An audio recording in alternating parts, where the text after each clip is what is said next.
forces the consumer to really think twice or be more diligent about what is truly affordable, and maybe force everybody to take a hard look at what is secure income in the future and what does that look like. If you feel very secure going to this position, your job is very reliable, then by all means, this probably shouldn't pose that much of a threat to your purchasing capabilities. But if you are already on the cusp of being able to afford or not afford it, this could be the straw that breaks your camel's back. What about someone who's in the middle of their mortgage term, Tamara? Can they still take advantage of these lower rates? Absolutely. And in fact, that's probably the most common call that we're fielding these days at Envision Financial.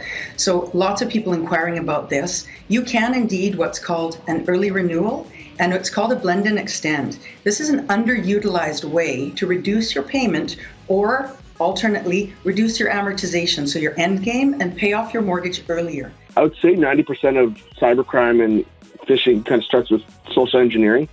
You know, one of the big kind of red flags of social engineering is like the overuse of emotions against you.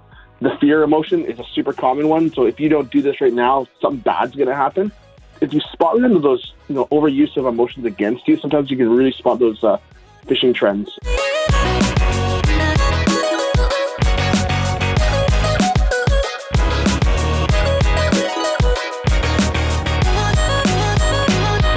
Over the past week, markets have experienced significant market volatility, and both on the downside and the upside. It was only a few weeks ago, mid-February, that North American markets were at all-time highs, and they've dropped now by about 10% over a very short period of time.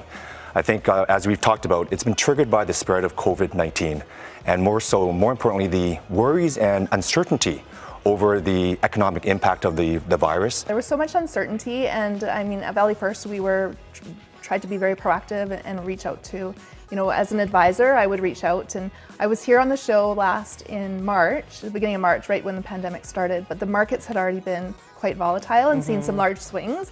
And my advice at that time was, don't panic. We historically have seen before the markets do things like this. And although this virus feels different, just stay the course. We really believe it will recover. And so initially the TSX had dropped 37%. And now we see that it's recovered like 25% of that. We also recognize that right now the greatest need in the organization may be very different than what it is at a regular time. And we understand that keeping the lights on, keeping staff employed, as well as delivering those services is where the dollars need to be directed to.